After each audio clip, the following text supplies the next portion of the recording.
Hi guys, this is Senator Gerard Rennick from the People First Party.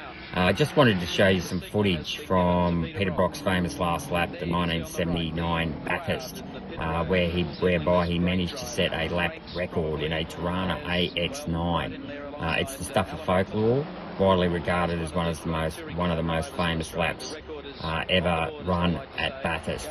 And the reason why I wanted to post that clip was that Torana A9X was actually an Australian-made car, and the demise of the car industry pretty much symbolises the demise of our manufacturing industry and the hollowing out of our economy as a result of neoliberal ideologies that basically came up with this great idea that we don't need manufacturing in this country anymore.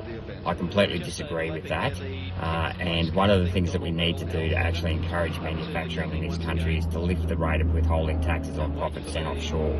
One of my former experience, or my former career, I was heavily involved in doing intercompany transactions and look at the financial structuring of companies around the world. And let me tell you, not many people understand this, but millions and billions of dollars are sent overseas every year in interest, royalties and rent, because when a Australian company is taken over by a multinational, and that's what happened to Holden around the mid-40s. Basically, General Motors took over the old Holden when it was totally Australian owned. They started gutting the Australian subsidiary of all its profits. Now, don't get me wrong, while industrial relations is also an issue with the car industry, no one ever asked the question how much in interest, royalties and rent was sent offshore. And I can tell you what it was. It was enough to make sure that General Motors never made a profit here in Australia, because if they did, they'd have to pay 30 cents tax.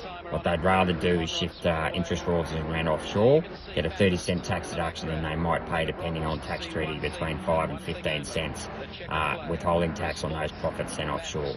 And if we want to get our country moving again, we've got to start implementing measures that's going to make sure that multinationals reinvest profits earned here in Australia, back here in Australia, and start building up our manufacturing industry again.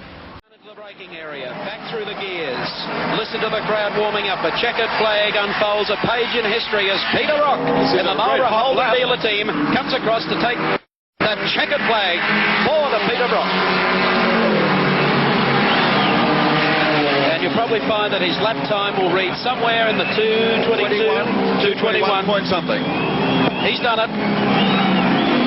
What a season for this incredibly talented driver. The man who only a month ago went round Australia in the Repco reliability trial, led the 1-2-3 finish for Commodore.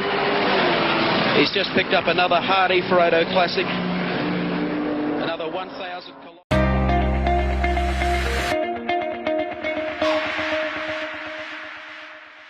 Authorised G. Rennick People First Chermside.